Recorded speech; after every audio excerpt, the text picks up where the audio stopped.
বিশ্বকাপ ফুটবলে গ্রুপ পর্ব শেষ। ৪৮ দলের মধ্যে ১৬ দলের বিদায় ঘণ্টা বেজে গেছে। টিকে আছে ৩২ দল। উঠে গেছে তারা নকআউট রাউন্ডে। এখনকার হিসাব প্রতিটা ম্যাচই জিততে হবে, হারলেই বিদায়। ৫টা ম্যাচ কারা জিতবে? যেই দল এখান থেকে ৫টা ম্যাচ জিতবে তারাই শিরোপা জিতবে। Round of 32, round of 16, quarter final, semifinal, final. সেই কোন দল কোন পর্যায়ে কাদের মুখোমুখি এখন হচ্ছে তা নিয়ে আলোচনাটা করতে চাই। ওয়ার্ল্ড কাপের পাথওয়ে, বিশ্বকাপ শুরু হওয়ার আগে আমরা একটা পাথওয়ে করেছিলাম। মোর অর লেস সেইখানটার মতোই কিন্তু এই বিশ্বকাপের এখন নকআউট পর্বতে গিয়ে পৌঁছেছে। আপনি যদি বলেন যে প্রথম পর্বে বা গ্রুপ পর্বে যে অনেক বড় বড় অঘটন, অনেক বড় বড় চমক ঘটেছে, বিচ্ছিন্ন তো কিছু হয়ই, সেটা তো হয়েছেই। কিন্তু এই নকআউট পর্বে উঠে আসা চমকের ক্ষেত্রে আপনি কাবো ভের্দে এবং কঙ্গোর কথা বলতে পারেন। বাদ পড়ে যাওয়াদের মধ্যে ধরেন দক্ষিণ কোরিয়া, তুর্কি, উরুগুয়ের কথা বলতে পারেন। আর ট্রাজিক আসলে ইরানের বাদ পড়াটা। ইরান একদম এত কাছাকাছি চলে এসেছিল তারা নিজেদের ম্যাচে কিংবা পরবর্তী ম্যাচগুলোতে যেগুলোর উপরে তাদের ইকুয়েশন গুলো ডিপেন্ডস করছিল।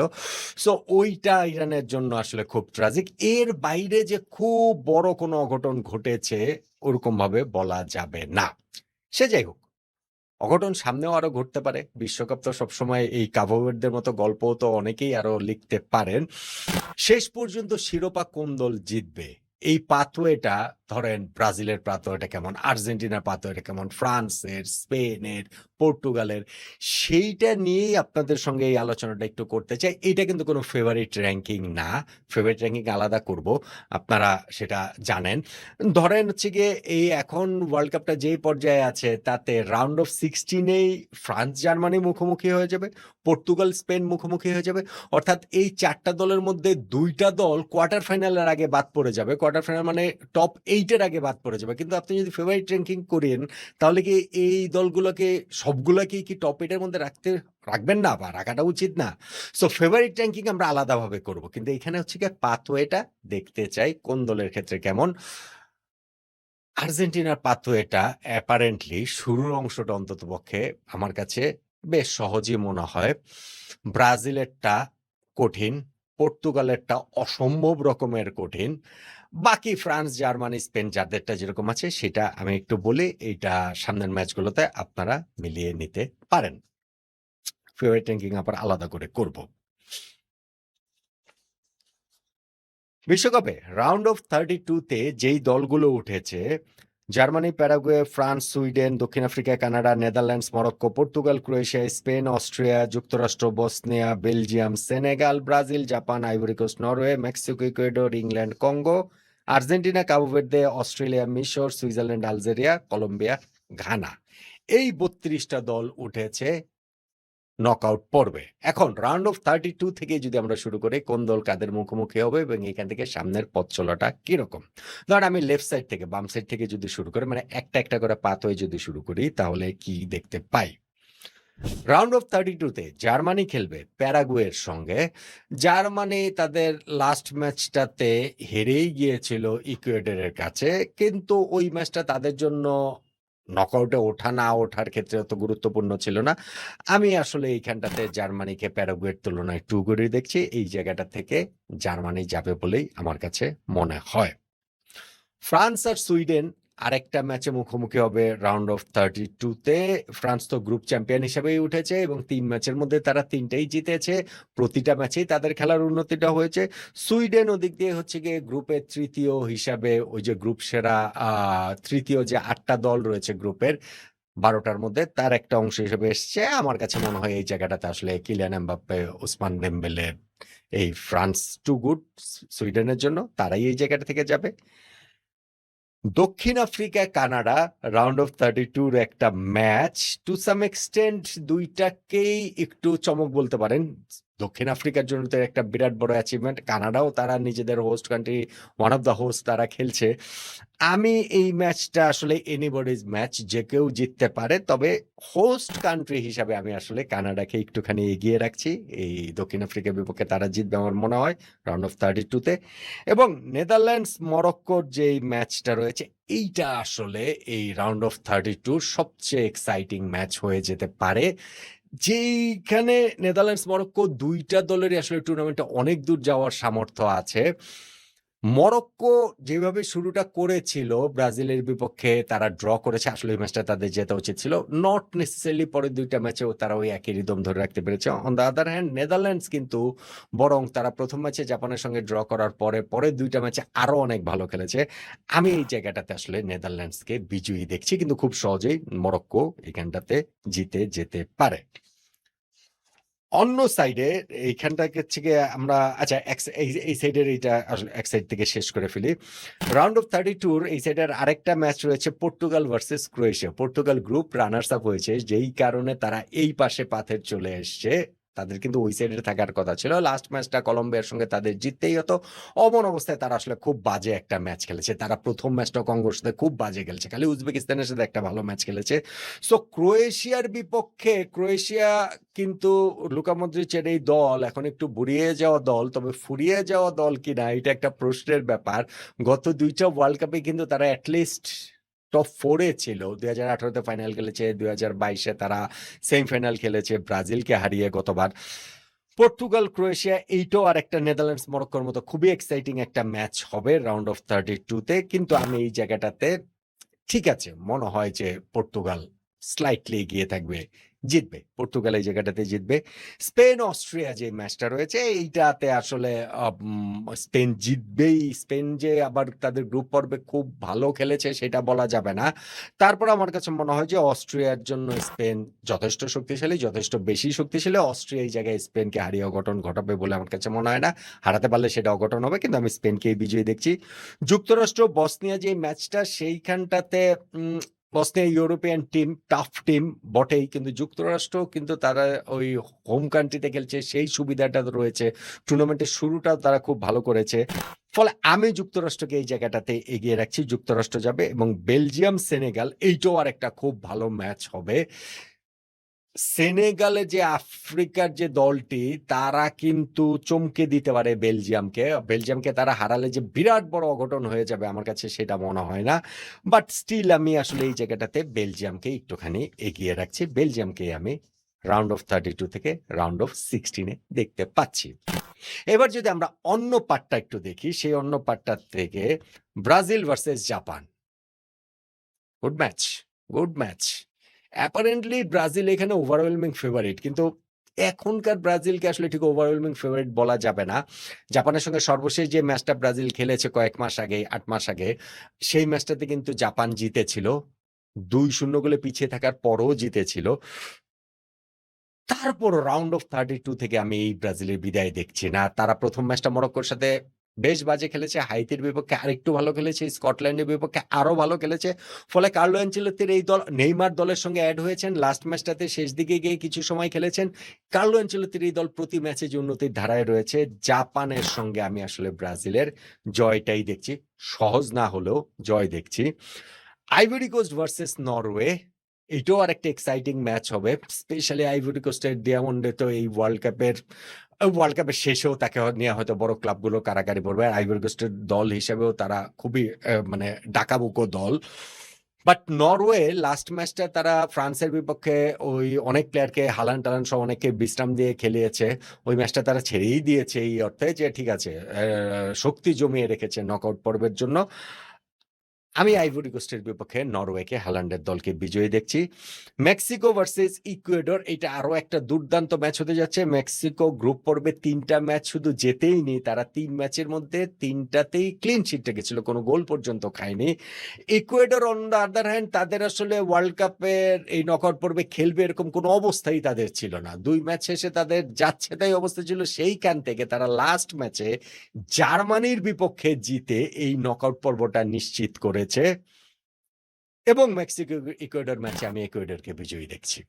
মানে জার্মানি ইকুয়েডরের এরকম পারফরম্যান্স এবং মেক্সিকোর এরকম পারফরম্যান্স, ২ টা দলের গ্রুপ পর্বের কন্ট্রাস্টিং পারফরম্যান্স সত্ত্বেও মেক্সিকোকে অনেক এগিয়ে থাকা গ্রুপ পর্বে বিবেচনায় মনে হলো আমি আসলে ইকুয়েডরকে বিজয়ী দেখছি, কারণ তাদের দলটা ভালো আর জার্মানির বিপক্ষে জয়ের কারণে দলের মধ্যে অনেক বেশি আত্মবিশ্বাস থাকবে। ইংল্যান্ড খেলবে কঙ্গোর সঙ্গে। এইখানটাতে হ্যারিকেনের দল জিতবে। আমার কাছে মনে হয় না যে কঙ্গো ইংল্যান্ডের জন্য অত বড় চ্যালেঞ্জ হয়ে সামনে আসতে পারবে। এই হচ্ছে গিয়ে রাউন্ড অফ 32 থেকে রাউন্ড অফ 16 এ যেই দলগুলো উঠছে সেই দলগুলোর হচ্ছে গিয়ে আরেকটা সাইড তো বাকিই রয়ে গেছে। আর্জেন্টিনার ওই জায়গাটাও তো কয়েকটা বাকি রয়েছে। আরো 4টা ম্যাচ। সেখানটাকে Argentina versus Cabo Verde. Cabo Verde তো এই ওয়ার্ল্ড কাপের সবচেয়ে বড় চমক এবং এই ওয়ার্ল্ড কাপে তাদের যে হিউম্যান স্টোরি গুলোও রয়েছে সেই সবকিছু মিলিয়ে অনেকেরই সেকেন্ড ফেভারিট টিম হয়ে উঠেছে যে তাদের প্রিয় দলের পরেই কাবো ভের্দেকে সাপোর্ট করছে। বাট আর্জেন্টিনা লিওনেল মেসির আর্জেন্টিনার সঙ্গে কাবো ভের্দে পেরে উঠবে বা প্রতিদ্বন্দ্বিতা করবে ওই অর্থে আমার তা মনে হয় না। আর্জেন্টিনার বেশ সহজ জয় আমি এই জায়গাটাতে এক্সপেক্ট করছি। অস্ট্রেলিয়া ভার্সেস মিশর, এই ম্যাচটাতে মো সালার মিশরকে আমি আসলে বিজয়ী দেখতে পাচ্ছি। সুইজারল্যান্ড আলজেরিয়া ম্যাচটাতে ইউরোপিয়ান দেশ সুইজারল্যান্ড, আমি আসলে তারা অনেকদিন ধরে একটা টিম রয়েছে, টিম হিসেবে খেলছে এবং তাদেরকে এইখানটাতে বিজয় আমি দেখছি। আর কলম্বিয়া ভার্সেস ঘানা, এইখানটাতে কলম্বিয়া কিন্তু গ্রুপ চ্যাম্পিয়ন হয়েছে পর্তুগালের গ্রুপ থেকে এবং সেইখানটাতে তারা কিন্তু পর্তুগাল যেই ম্যাচটাতে পর্তুগালে জিততেই হতো, ওইখানে কলম্বিয়া যেইভাবে ডমিনেট করে খেলেছে তাতে এই কলম্বিয়াকে আমার এই টুর্নামেন্টের একটা আসলে বলতে পারি যে একটা অন্যরকম শক্তি ওই কলম্বিয়ার মাঝখানে দেখা যাচ্ছে হামেস রদ্রিগেজের এই দলকে। তো আমি কলম্বিয়া ঘানা ম্যাচে আসলে কলম্বিয়াকেই বিজয়ী দেখতে পাচ্ছি। তাহলে রাউন্ড অফ 32 থেকে রাউন্ড অফ 16-এ এই যে দলগুলো নিয়ে আসা হলো, এই আমার মানে পাথওয়েটা যেটা আমি বললাম সেই পাথওয়ে অনুযায়ী আসলে Germany, France, Canada, Netherlands, Portugal, Spain, যুক্তরাষ্ট্র, Belgium, Brazil, Norway, Ecuador, England, Argentina, মিশর, সুইজারল্যান্ড, কলম্বিয়া, এই দলগুলোকেই আমি রাউন্ড অফ 16-এ দেখতে পাচ্ছি। এবার রাউন্ড অফ 16 থেকে সামনে এগোনোর পথটা আসলে কিরকম? জার্মানি, ফ্রান্স সাবেক 2 বিশ্ব চ্যাম্পিয়ন এবং খুব সহজেই এইটা বিশ্বকাপের ফাইনালও হয়ে যেতে পারত, কিন্তু ড্রটাই এরকম পড়েছে যে এই দুইটা দল নিজেদের গ্রুপ চ্যাম্পিয়ন হলে রাউন্ড অফ 16-এই দেখা হয়ে যাবে এবং এইটা ওয়ার্ল্ড কাপের যখন ড্র হয়েছে তখন থেকে এই চর্চাটা হচ্ছে দুইটা দলই যেহেতু গ্রুপ চ্যাম্পিয়ন হয়েছে রাউন্ড অফ 16-এ দেখা হয়ে যাবে এবং অ্যাবসলুটলি যে কোনো দল এখানটাতে জিততে পারে। কিন্তু আমার কাছে মনে হয় যে ফ্রান্স টু গুড এই জার্মানির জন্য। জার্মানি ওই ইকুয়েডরের সঙ্গে ম্যাচটা হেরেছে, আমি শুধু সেই কারণে বলছি না। ফ্রান্স সব দিকে খুবই ওয়েল রাউন্ড একটা টিম। জার্মানির সঙ্গে এই ম্যাচে আমি এমবাপ্পেদের জয়ই দেখতে পাচ্ছি। Canada versus Netherlands round of 16-এর এই ম্যাচটাতে আমার কাছে মনে হয় যে কানাডার যে স্বপ্নযাত্রা সেই স্বপ্নযাত্রার এইখানেই সমাপ্তি, বরং ডাচদের যাত্রা চলতে থাকবে। নেদারল্যান্ডসকে এই ম্যাচে আমি বিজয়ী দেখছি এবং রাউন্ড অফ 16-এর আরো একটা big match, clash of the Titans, আরো একটা ম্যাচ যেটা ফাইনালের আগের ফাইনাল, রাউন্ড অফ 16 এই final, Portugal versus Spain. Portugal versus Spain কিন্তু এই রাউন্ড অফ 16-এ দেখা হওয়ার কথা ছিল না, এই খেলাটা হওয়ার কথা ছিল না। জার্মানি, ফ্রান্স যেমন হওয়ার কথা ছিল, কিন্তু এটা হয়ে গেছে কারণ পর্তুগাল তাদের গ্রুপে চ্যাম্পিয়ন হতে পারেনি, তাদের গ্রুপে তারা রানার্স আপ হয়ে গিয়েছে, ফলে তারা ড্রয়ের অন্য সাইডে চলে এসেছে। স্পেনের সঙ্গে তারা রাউন্ড অফ 16-এ মুখোমুখি হয়ে যাচ্ছে এবং আমার মনে হয় যে ক্রিশ্চিয়ানো রোনালদোর বিশ্বকাপ জয়ের যে স্বপ্ন, সেই স্বপ্নটা এইখানটাতেই শেষ হয়ে যাবে। রাউন্ড অফ 16-এ পর্তুগাল স্পেনের সঙ্গে পারবে বলে আমার মনে হয় না। স্পেনকে আমি বিজয়ী এখানটাতে মনে হচ্ছে। এবং যুক্তরাষ্ট্র বেলজিয়াম ম্যাচটাতে বেলজিয়ামের সেই সোনালী প্রজন্ম তো 3-4টা বিশ্বকাপ ধরে খেলছে, এইবারের ওয়ার্ল্ড কাপের শুরুটাও তাদের খুব ভালো হয়নি, তারপরেও তারা নকআউট পর্বে এসেছে এবং আমি বলছি তারা রাউন্ড অফ 32 পেরিয়ে রাউন্ড অফ 16-এ চলে আসবে, যুক্তরাষ্ট্রের মুখোমুখি হবে। কিন্তু আমি এই ম্যাচটাতে মনে হয় যে আমার কাছে বেলজিয়ামের পথ চলাটা থেমে যাবে, আমি যুক্তরাষ্ট্রকে এই সেট থেকে বিজয়ী দেখতে পাচ্ছি। তাহলে আমরা একটা করে এই সেট থেকে যদি আমরা শেষ করি, তাহলে জার্মানি ফ্রান্স ম্যাচ থেকে ফ্রান্স যাচ্ছে, কানাডা নেদারল্যান্ডস ম্যাচ থেকে নেদারল্যান্ড যাচ্ছে। এখন এই ফ্রান্স নেদারল্যান্ডস মুখোমুখি হয়ে যাবে কোয়ার্টার ফাইনালে, আর অন্য দিক থেকে পর্তুগাল স্পেন ম্যাচ থেকে স্পেন যাচ্ছে, যুক্তরাষ্ট্র বেলজিয়াম ম্যাচ থেকে যুক্তরাষ্ট্র যাচ্ছে। স্পেন ভার্সেস ইউএসএ মুখোমুখি হবে আরেকটা কোয়ার্টার ফাইনালে।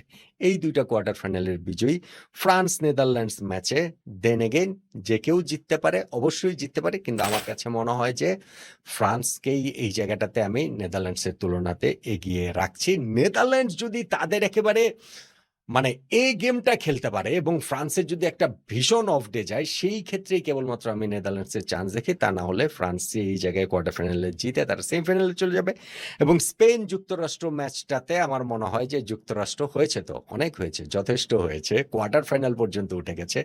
এরপরে আর কি? তো তাদের যাত্রা এইখানটাতেই শেষ।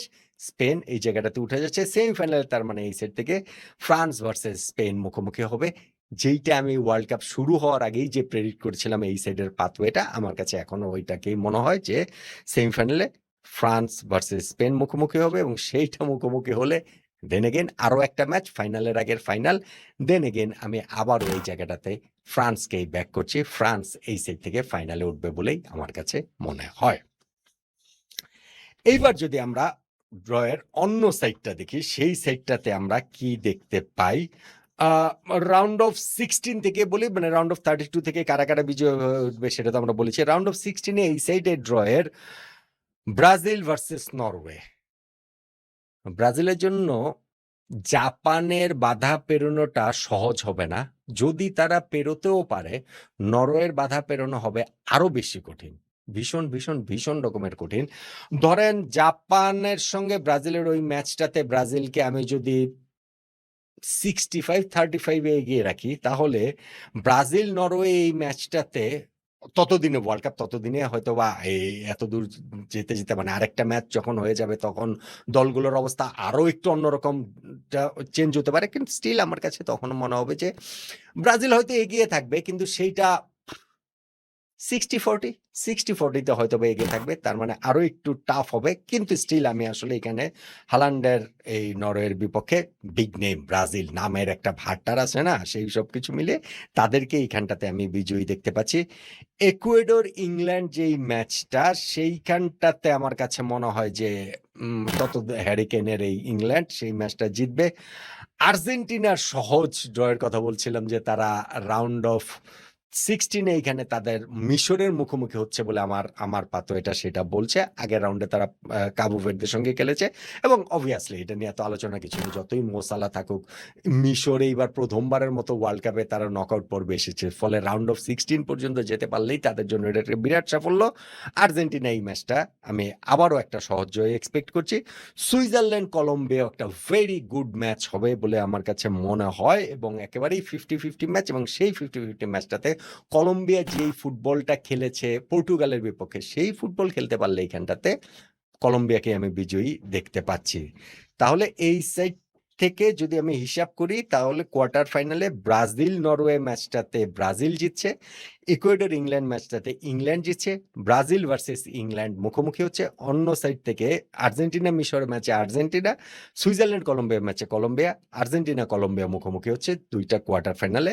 সো এই কোয়ার্টার ফাইনালে ব্রাজিল ইংল্যান্ডের এই ম্যাচটাতে ব্রাজিল যদি ধরেন আগের 2 রাউন্ডে জাপান এবং নরওয়েকে পেরিয়ে আসতে পারে, আমার ধারণা ততদিনে ব্রাজিল একটা মোমেন্টাম পেয়ে যাবে, ভালো মোমেন্টাম পেয়ে যাবে। ওয়ার্ল্ড কাপে এখন পর্যন্তই আমরা দেখছি যে প্রতি ম্যাচে ব্রাজিলের উন্নতি এবং নেইমার ততদিনে অনেক বেশি ফিট হয়ে যাবেন, যদি আর কোনো ইনজুরি না হয়, আর অনেক বেশি সময় তিনি খেলতে পারবেন এবং ম্যাচ ডিসাইড করে দেওয়ার ক্ষমতা নেইমারের এখনো আছে বলে আমি সেটা বিশ্বাস করি। সবাই সেটা আসলে আমরা বিশ্বাস করি। ব্রাজিল ইংল্যান্ডের আরেকটা ক্লাসিক ম্যাচ আমি দেখার আশা করছি এবং সেই জায়গাটাতে ব্রাজিলকে আমি বিজয়ী দেখছি। কোয়ার্টার ফাইনাল ওই পর্যন্ত যদি যায় তাহলে ব্রাজিলকে আমি বিজয়ী দেখছি এবং আর্জেন্টিনা কলম্বিয়া ম্যাচটাও লাতিন আমেরিকার লড়াই হবে, খুবই টাফ লড়াই হবে এবং সেই জায়গাটাতে কেউ তো মানে কাউকে ছেড়ে দেবার মতো অবস্থায় থাকবেই না। কিন্তু আর্জেন্টিনা কোয়ালিটি কলম্বিয়ার তুলনায় কোয়ালিটির দিক থেকে তারা আসলে এগিয়ে আছে। ফলে কলম্বিয়া যতই চেষ্টা করুক আর্জেন্টিনার সঙ্গে শেষ পর্যন্ত পেরে উঠবে বলে আমার মনে হয় না। ইভেন ম্যাচ যদি টাই ব্রেকারেও যায় তাহলেও তো এমি মার্টিনেজ আছে। সো তাদের আর চিন্তা কি, আর্জেন্টিনাকে আমি এই ম্যাচটাতে বিজয়ী দেখছি। তার মানে ব্রাজিল এবং আর্জেন্টিনা এই সাইড থেকে সেমিফাইনালে খেলছে, যেটা আমরা ওয়ার্ল্ড কাপ শুরুর সময় আমার প্রেডিকশনও এই সেমিফাইনাল লাইন আপটা এইরকমই আসলে ছিল এবং সেই ব্রাজিল আর্জেন্টিনা ম্যাচে আর্জেন্টিনাই বিজয়ী।